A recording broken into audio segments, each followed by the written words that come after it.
నమస్తే అండి, welcome to Guntur రుచులు. ఈరోజైతే ఇక్కడ రెసిపీ ఏంటో అని చూస్తున్నారా? కోడిగుడ్డుతోనండి ఎగ్ కీమా కర్రీ. చక్కగా కోడిగుడ్డుని ఉడికించి మరీ తురిమి పెట్టుకొని ఇలా ట్రై చేయండి. చపాతీ పుల్కాల్లోకి సూపర్ కాంబినేషన్. అంతేకాదు జస్ట్ టైంపాస్గా ఎగ్ బుర్జీ తినేవాళ్ళు ఉంటారు కదా, అట్లాంటి వాళ్ళకైతే ఇలా చేసుకుంటే సూపర్గా ఉంటుంది. మరి ఇంకెందుకు ఆలస్యం, చాలా సింపుల్గాను చేసుకోవచ్చు. చపాతీ పుల్కాలోకి చాలా మంచి కాంబినేషన్ కూడా. వైట్ రైస్ కాంబినేషన్తో కూడా బాగుంటుంది, కానీ చపాతీ పుల్కాలోకి అయితే సూపర్గా ఉంటుంది. మరి ఇంకెందుకు ఆలస్యం, కోడిగుడ్లు ఉడికించి పెట్టి ఈ విధంగా ట్రై చేసి చూడండి. ఈరోజైతే ఇక్కడ ఎగ్ కీమా కర్రీ కోసం అండి, నేనైతే ఎగ్స్ 2 ఉడికించి పెట్టుకున్నాను. ఉడికించి తొక్క తీసి పెట్టేసుకున్నాను. మరి కీమా కర్రీ కోసం అయితే వీటిని సన్నగా తురిమి పెట్టుకోవాలి కదా. ఎల్లో సొన్న అయితే 4 ముక్కలుగా చేసి పక్కన పెట్టుకొని వైట్ దాన్ని అయితే చక్కగా తురిమి పెట్టుకుంటున్నాను. ఈరోజైతే ఇక్కడ కోడిగుడ్డుతోనండి ఎగ్ కీమా కర్రీ. నేనైతే గుడ్లు 2 ఉడికించి తొక్కదీసి పెట్టుకున్నాను. ఇది వైట్ రైస్ కన్నా కూడా చపాతీ పుల్కాలోకి సూపర్ కాంబినేషన్. వైట్ రైస్తోనూ బాగుంటుంది, కానీ చపాతీ పుల్కాలోకి సూపర్ అనమాట. దీనికోసం ఇక్కడ టమాటో చిన్నదొకటి, అలాగే మీడియం సైజు ఉల్లిపాయలు 3 వరకు తీసుకున్నాను. మరి ఉల్లిపాయలన్నీ కూడా చిన్న చిన్న ముక్కలుగా కట్ చేసి పెట్టుకుంటున్నాను. ఇప్పుడు ఉల్లిపాయలు, టమాటో, పచ్చిమిరపకాయలు కూడా సన్నగా తరిగి పెట్టుకుంటున్నాను. చివర్లో కొంచెం కొత్తిమీర వేస్తున్నాను. ఇది కూడా సన్నగా కట్ చేసి పెట్టుకుంటున్నాను. ముందుగా అయితే కోడిగుడ్లు తురిమి పెట్టుకుంటున్నాను. ఇక్కడ హోల్స్ ఉన్న క్యారెట్ తురిమే దాంతో చిన్నది కాకుండా పెద్ద హోల్స్ ఉన్న దాంతో తురిమి పెట్టుకుంటున్నాను. ఈ గుడ్లు 2 కూడా ఇటువైపు.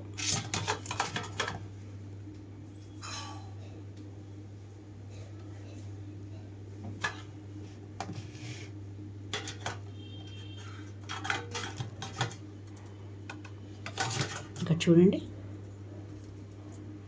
ఇక్కడ మనకి ఎల్లో సొన కూడా చక్కగా మెత్తగా వచ్చేసింది, ముక్కలు ముక్కలుగా కాకుండా. చూసారా? చూడండి, రెండో కోడిగుడ్డును కూడా ఇలాగే చేసేసుకుంటున్నాను. ఇప్పుడు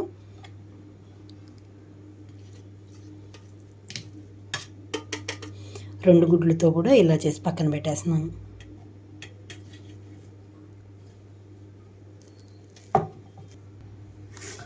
ఇక్కడైతే ఉల్లిపాయలు కూడా చాలా సన్నగా తరిగి పెట్టుకుంటున్నాను. ఎగ్ బుర్జీకి ఎలా అయితే సన్నగా తరుగుతామో అలాగే పెట్టుకోవాలి.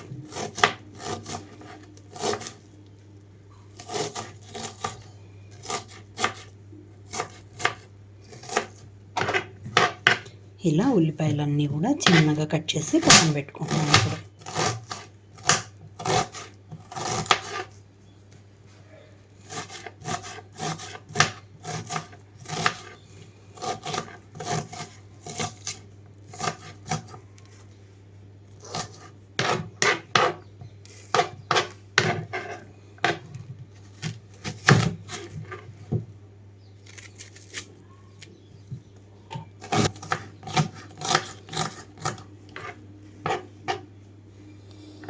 ఇప్పుడు ఇంకా తాలింపు పెట్టుకుంటున్నాను.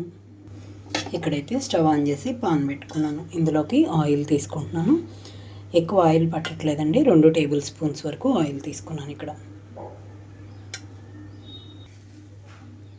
ఆయిల్ అంతా హీట్ అయ్యాక 1 స్పూన్ వరకు నేను ఆవాలు వేసుకున్నాను. అలాగే కొంచెం జీలకర్ర కూడా వేసుకున్నాను. 2 రెమ్మలు కరివేపాకు కూడా. ఇప్పుడే ఇందులోకి కట్ చేసి పెట్టుకున్న ఉల్లిపాయలు వేసేస్తున్నాను.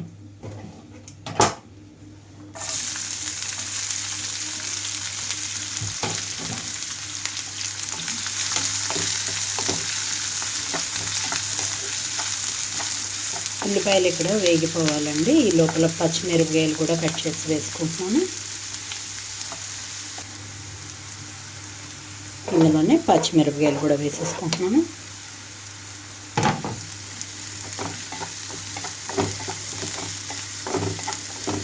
మూత పెట్టేసి మగ్గనిస్తున్నాను. ఇక్కడ టమాటా అంతా కంప్లీట్గా సాఫ్ట్గా అయిపోవాలి మనకి. ఇక్కడ ఉల్లిపాయలు వేగేటప్పుడే అల్లం వెల్లుల్లి ముద్ద కూడా వేస్తున్నాను. అల్లం వెల్లుల్లి ముద్ద కూడా ఉల్లిపాయలతో పాటు వేగిపోవాలి. ఇక్కడ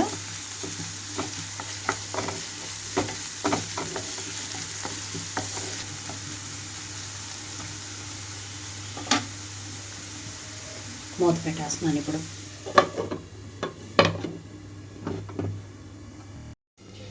మూత తీస్తున్నాను. ఇక్కడ చూడండి, ఉల్లిపాయలంతా కూడా చక్కగా వేగిపోయింది. ఇప్పుడైతే ఇందులోకి కట్ చేసి పెట్టుకున్న టమాటో వేస్తున్నాను.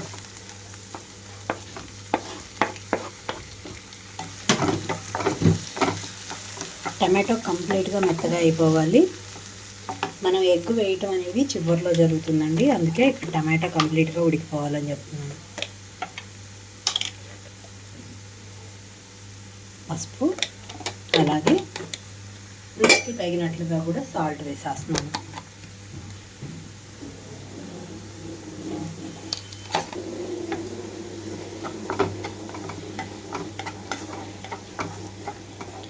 కారం ఒకటే ముందు వేయట్లేదండి, ఇక్కడ టమాటా కంప్లీట్గా ఉడికిపోయిన తర్వాతే కారం ఇందులోకి వేస్తున్నాను.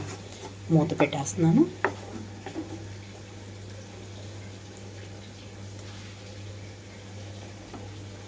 ఐదు నిమిషాల పాటు అయితే ఉంచుతున్నాను మూత పెట్టి. 5 నిమిషాల తర్వాత అయితే మూత తీస్తున్నాను నేను ఇక్కడ.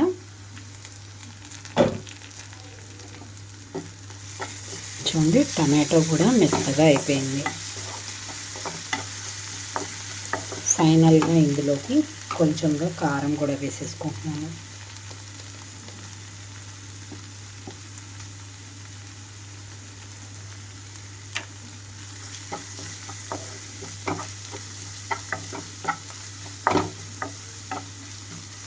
ఒక పావు స్పూన్ వరకు ధనియాల పొడి,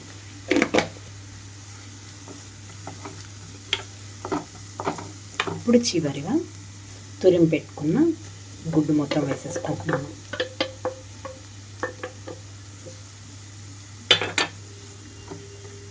ఎక్కువగా కదిలించకుండా ఒకసారి కలుపుకోండి. ఎందుకు ఎక్కువగా కదిలించొద్దు అంటున్నానంటే, మనకి పచ్చసొన కూడా చక్కగా తురిమి పెట్టుకున్నాం కదా, మరీ ముద్దలాగా అయిపోతుంది కాబట్టి.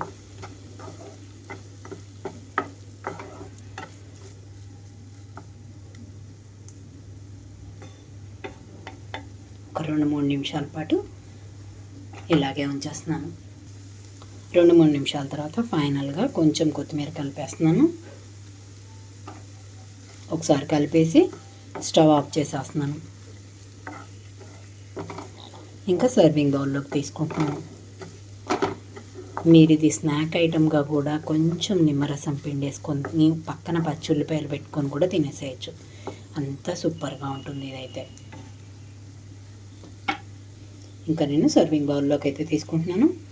చూసారు కదా మరి, ఒకసారి అయితే ఈ విధంగా ట్రై చేసి చూసి మీరు మీ ఒపీనియన్ అయితే కామెంట్ బాక్స్లో పెట్టండి. అలాగే మీలో ఎవరైనా కానీ మా వీడియో ఫస్ట్ టైం కానీ చూస్తున్నట్లయితే ప్లీజ్ మా ఛానల్ని సబ్స్క్రైబ్ చేయండి. అలాగే మా వీడియోస్ని లైక్ చేస్తూ షేర్ చేయండి. పక్కనే ఉన్న bell icon all option click చేస్తే మేము ఇచ్చే వీడియోలన్నీ మీకు నోటిఫికేషన్స్ వస్తాయి. Please encouragement. Thank you for watching. Thank you.